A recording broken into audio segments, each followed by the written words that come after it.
Hi there and welcome back to the Retro Room. This weird little board is from right around the time when ATX was coming into being.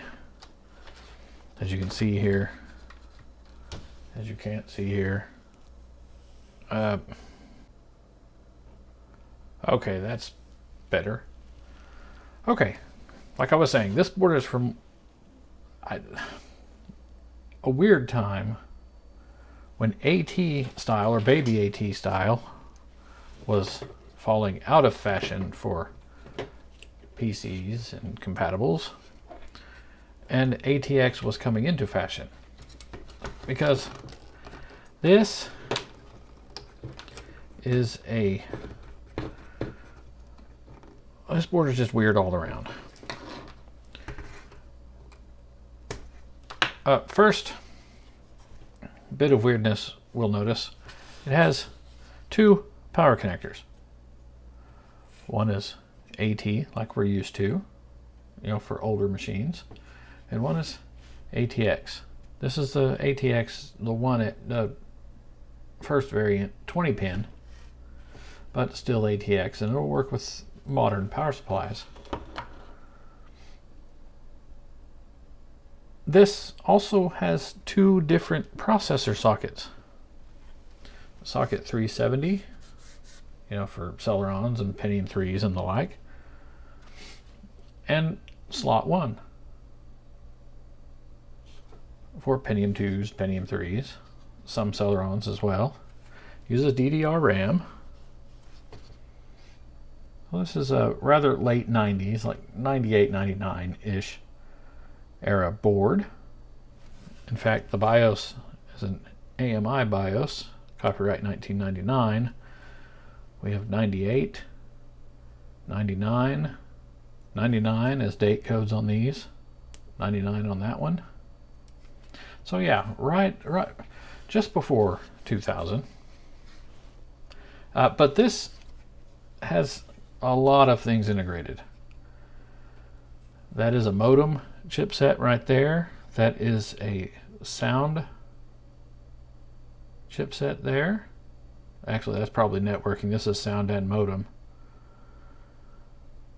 which I don't have the headers for. There's USB on board. There's a PS2 connection. That's a serial connection right there. There's only one on this board. There's a game port on here somewhere, probably there, in parallel. I don't know what that is. That little bit right there by those capacitors. This PCI slot and ISA slot are what they call shared. You cannot put something in both of these sockets because they would use the same slot on the back of the case. It only has one slot that it would use. It only has one slot available to it. This is floppy on board. Dual IDE over here. There's parallel on board. But AT keyboard connection. This is meant to go in an AT case or one of those really early ATX cases with the single round hole in the back of it as the blank. But why don't we see what he does? I have an Intel Pentium 3 450 processor with its fan here, and 128 megs of, is that, I don't know, PC 133 RAM right there. We're going to use the AT side for power. Remember, all these black cables need to go together and in the middle, because the middle four of this connector are all ground. And then they're all power connections on the outsides. This is the VGA connection. Now this connection is actually still purchasable. 15 pin ribbon cable sticking out of it. And it plugs in right here on the inside most part of the board. This would be toward the front of the case when it's installed, or toward the back of the case when it's installed. Because of that. First thing we're going to do is just see if it does anything. See if it posts any video at all to us. And for that, I'm going to bring up the image capture screen for you. And with that up, let's turn him on and see what happens.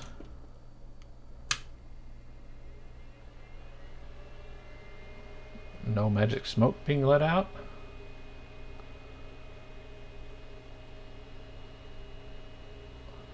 And there we go. Pentium 3 450, 128 megs of RAM. And now it's going to search for boot devices. That AMI BIOS configuration table.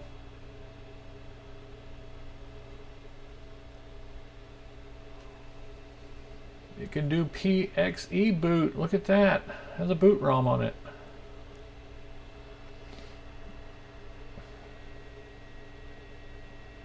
That's pretty good, but it's trying, but there's nothing for it to connect to because it's not connected to anything at all. Like I do with all these old boards, let's see if we can't get it booted first off of a floppy or a floppy image at least.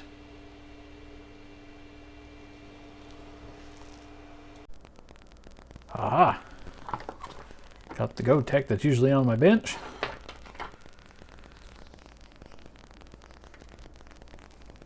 Plug him into the board like so. Put that in there. I guess we'll need a keyboard.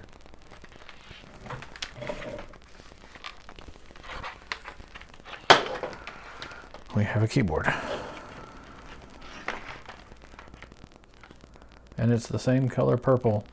This, same color purple as the keyboard connector on the motherboard.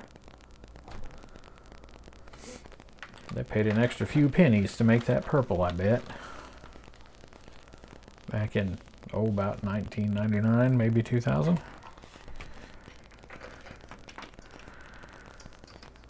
I can imagine this is a budget board for budget systems, but it ought to be a pretty fun DOS box. The GoTech needs power. Then I'll turn him on and we'll just get this to boot from, we'll go into setup.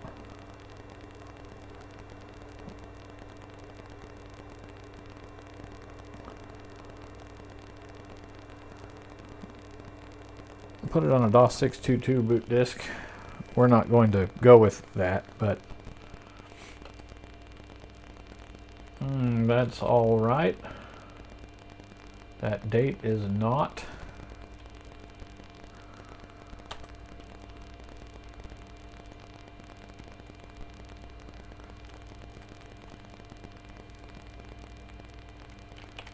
Let's see if it'll save a date.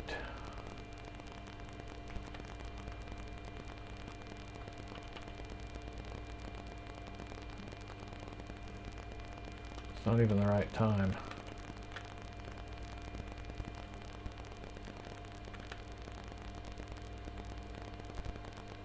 I went the wrong way.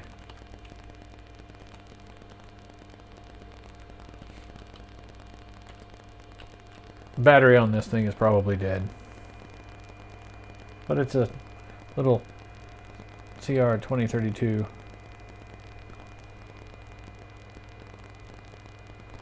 So it'd be pretty easy to change. This is a pretty marvelous. There are no jumpers for processor selection. Well, there is for choosing which socket you want to use for the processor, but not for processor speed. That's all done in this CPU PNP or plug and play setup. You can change the base frequency, which is between 100 and 66 megahertz speed settings. You only get the 2. And the multiplier frequency is in half steps. And can go to 10 or 9.5. All the way down to 3.5. So from 350, well, really from 233, from like your, first run Pentium 2s, which ran at 233 megahertz. You could run those at 266 or 300. But at 100 megahertz bus, like this chip uses, with also 512K of cache, according to the top of the chip. 100 megahertz bus, 4.5 multiplier for 450 megahertz. Just the one exit setting, it just says exit, and gives us the option to save while exiting. And with all that booted, with all that figured out, we'll see if it'll boot from this disk. Without any trouble at all, it will.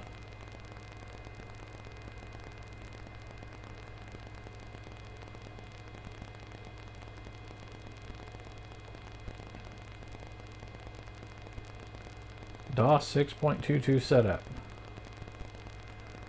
Well, we don't need that. But he booted.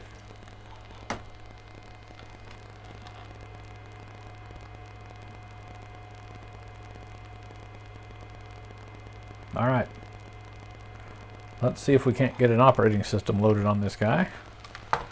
I'm thinking something along the lines of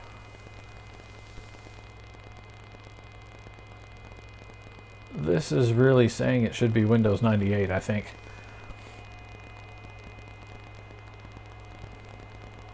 All right, I want to get some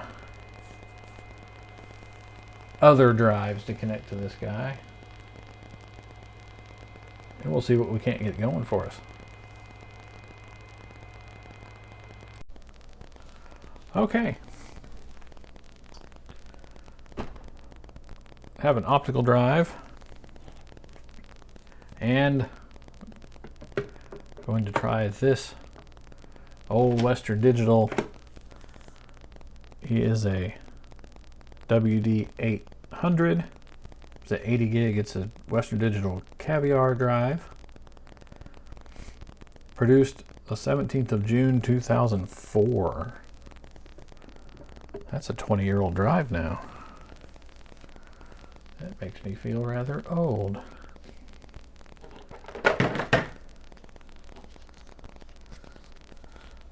Okay.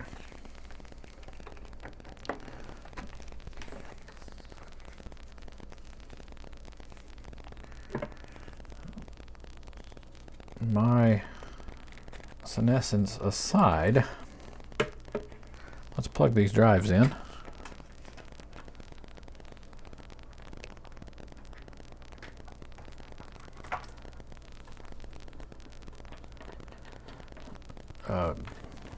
The cables on my power supply are awfully tangled.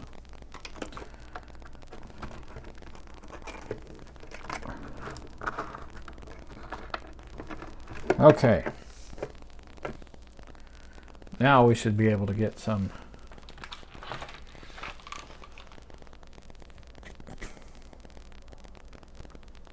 going on this guy.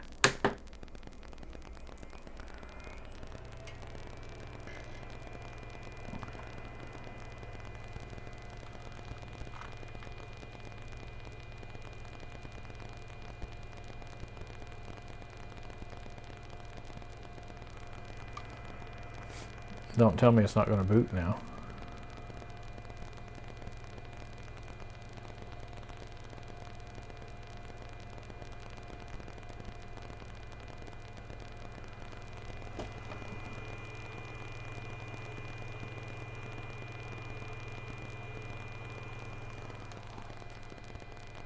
Well, let's turn him off. We'll unplug the drives from the motherboard. Having them powered shouldn't matter. We'll turn him back on and see what.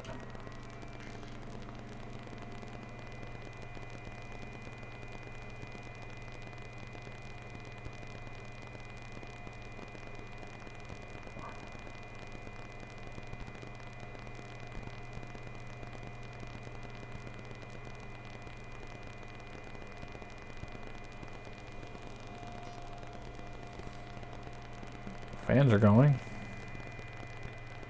Everything seems all right.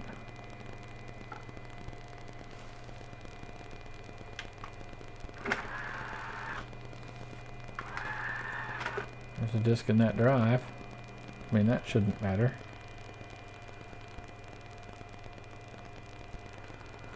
Okay, suddenly he wants to be shy. Let's turn him off.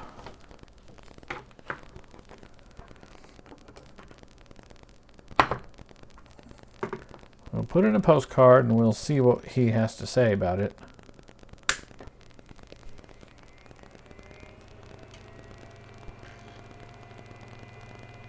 He's reading all dashes.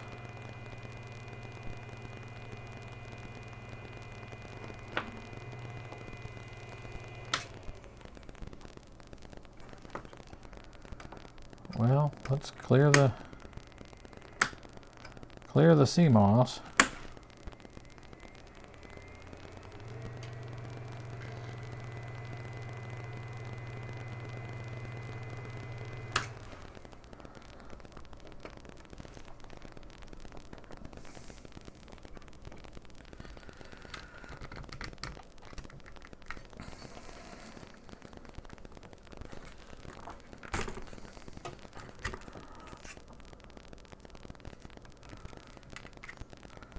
I'm not sure what's happening here.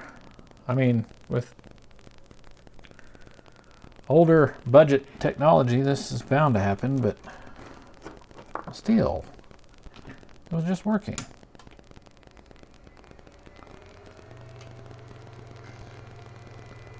Still just dashes.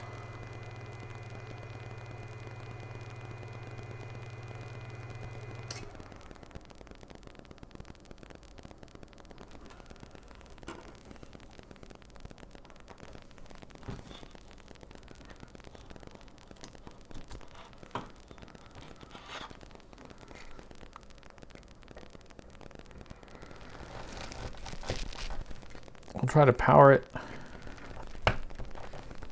with the ATX connection and see if that does any.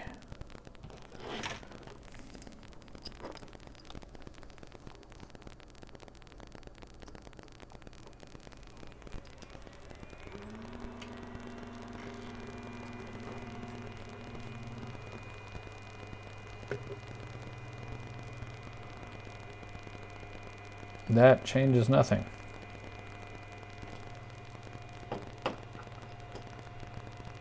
How strange.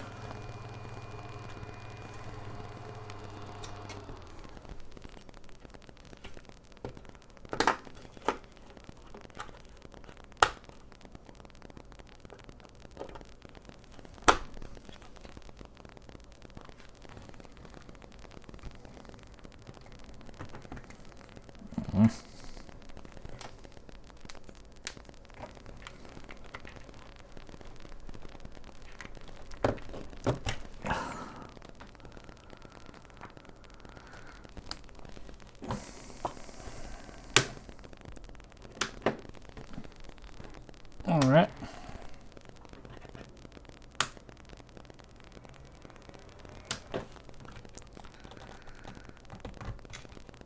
Disconnect everything that's not necessary.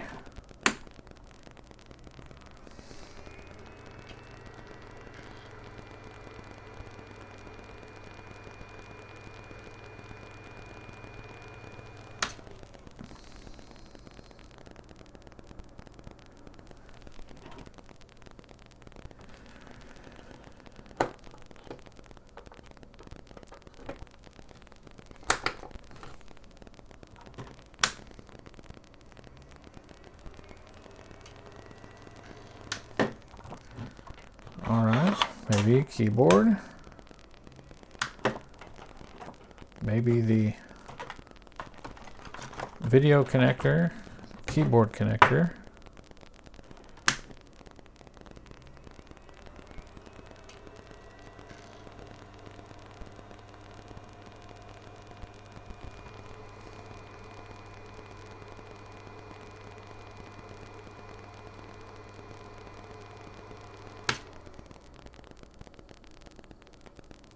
I have no idea.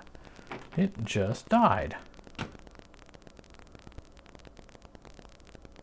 The only thing I can think of that would do that is if this BIOS chip, which appears just to be a write once PROM,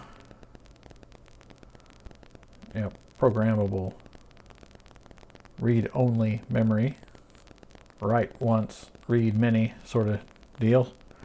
If it just died, I don't know if that's the case, but I am going to go with that assumption.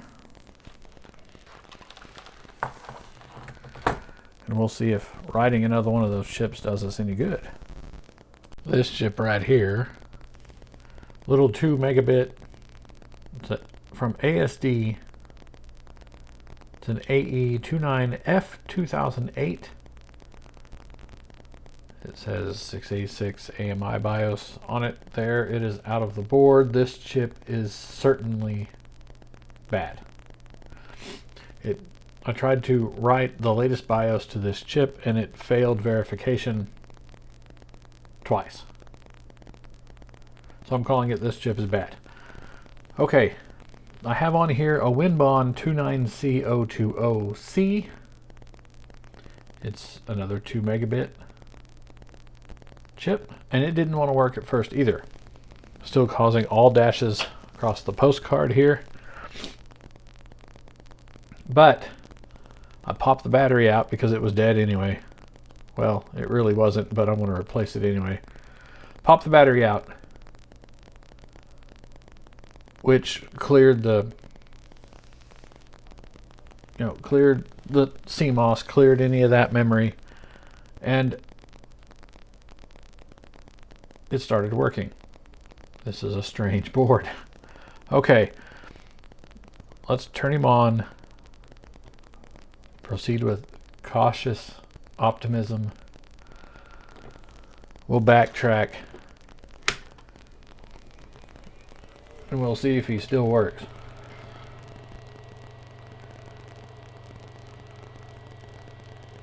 Pentium 3 300, that is fine. More memory than it should have, but that's okay too.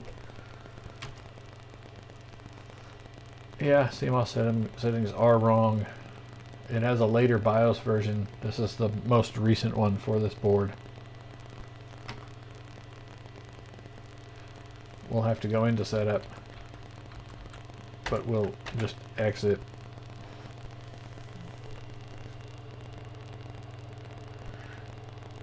And let's see what happens.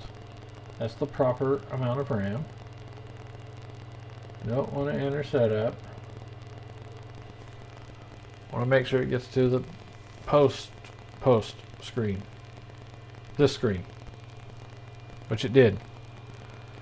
So let's plug in the floppy like we did before.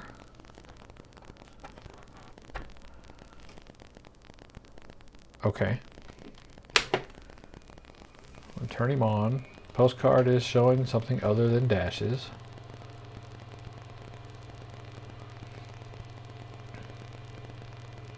There we have video.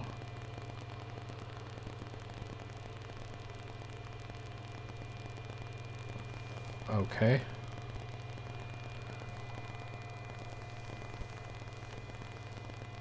We're underclocking the core voltage of this processor, but it's at the same multiplier as it always has been. There is no boot virus. That's so annoying. There might be a boot sector virus on there.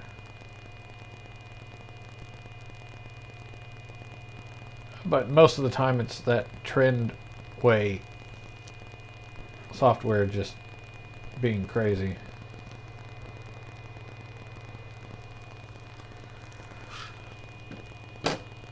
It's not going to find anything.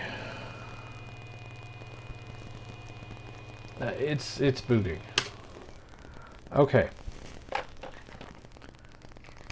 I'm going to get a fresh 2032 so that we can save our settings, get this processor running at the speed it should be.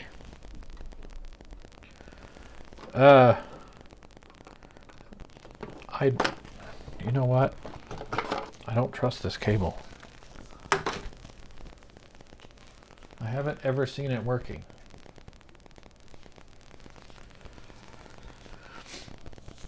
We will use this one instead for now for the hard drive. Let's plug these in.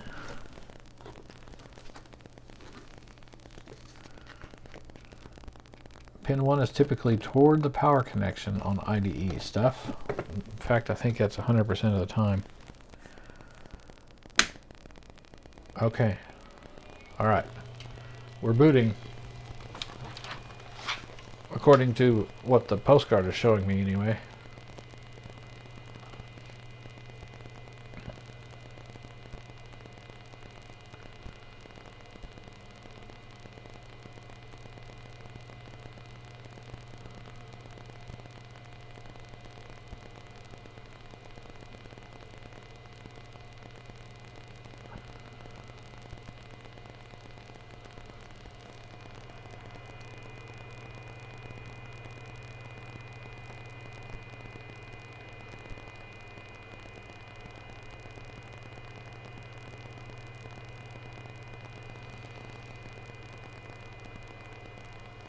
The postcard isn't frozen, but it sure isn't booting.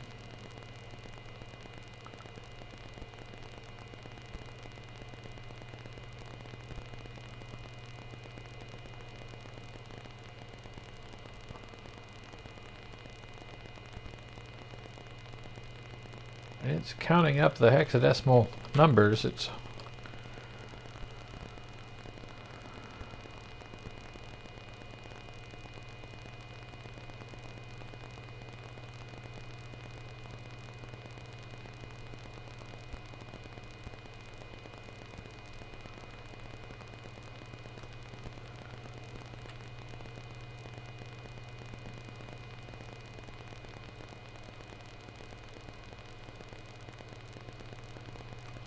yeah, I don't know what's going on there.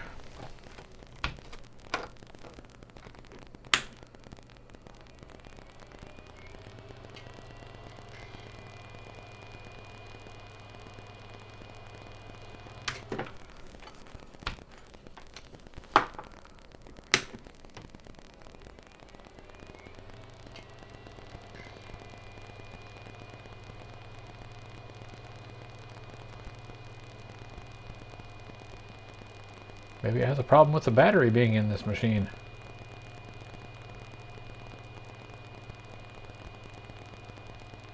It doesn't appear dead. It's not holding on any one number on the BIOS. It just rolls through the numbers in a sequential order.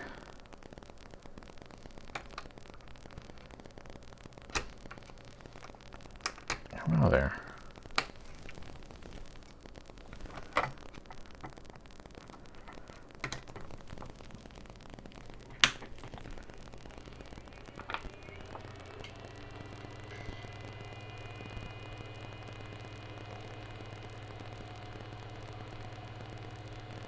And without the battery in there, it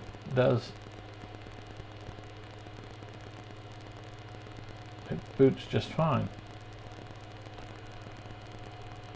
Bizarre. Okay, now that we know it's booting, put the battery back in, try it again.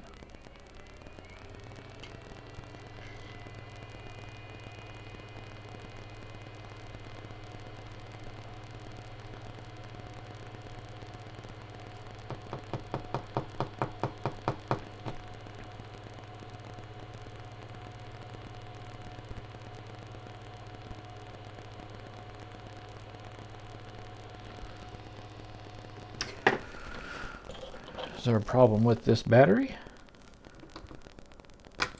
Apparently so. Just want to have it out.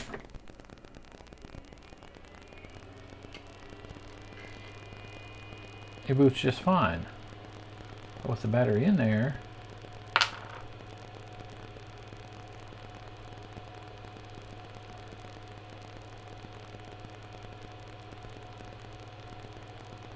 I don't know why you guys aren't seeing that.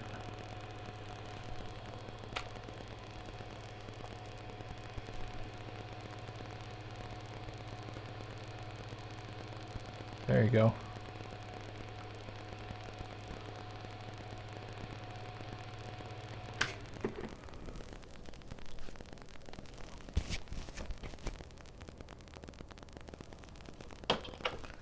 Well, we can try with the old battery in there.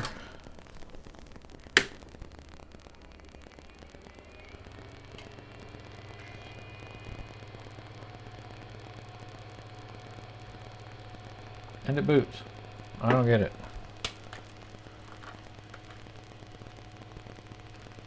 Maybe this battery is just bad.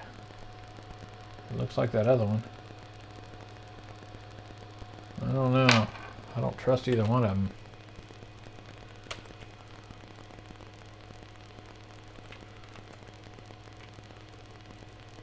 $100.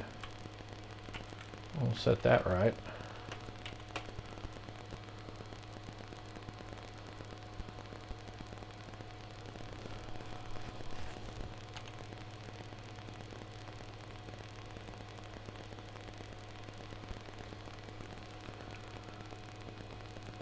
Well, that works.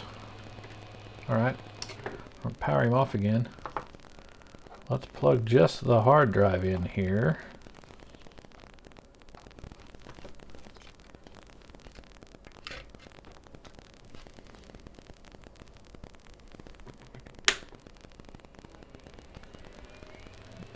We'll see what happens.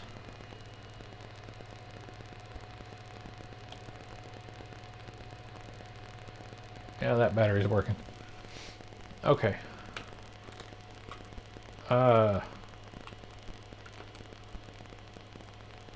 recognize that without any trouble at all. 80 gig drive. Booted up just fine.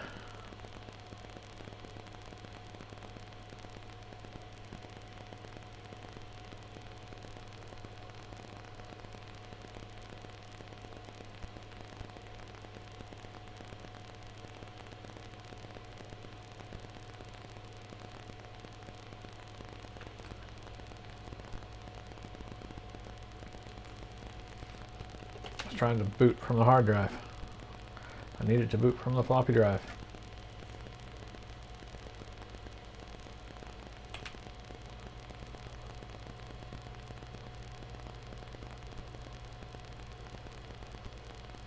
Weird, weird, weird, weird, weird.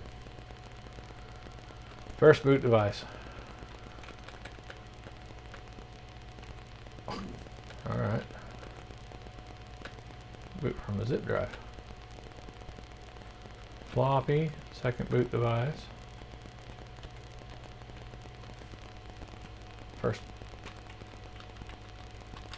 First IDE.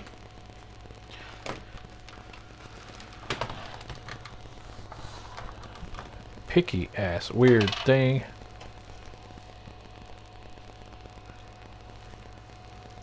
Let's see if we can get the hard drive formatted. We'll leave that battery in there for now. What?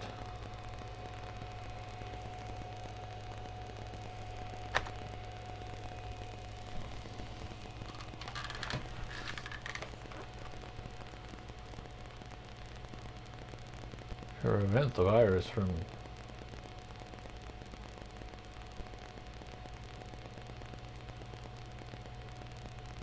What does it think is a virus, I wonder?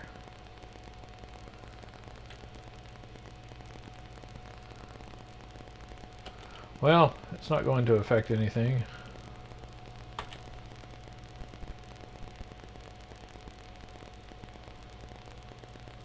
We'll virus scan that drive later.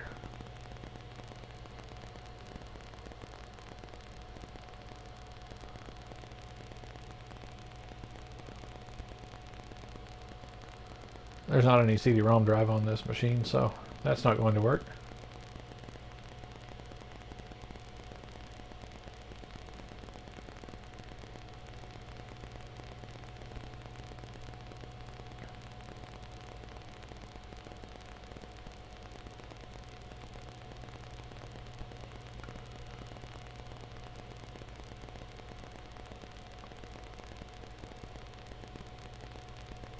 All right.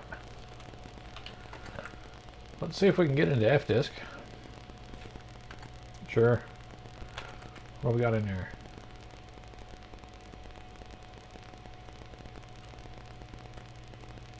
Well, that isn't going to work.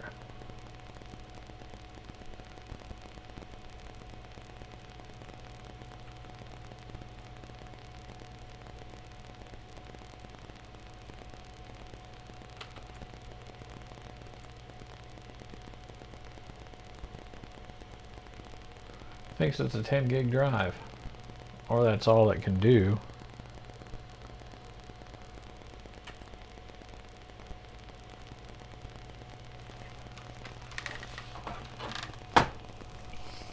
And the BIOS is detecting it as an 80 gig drive.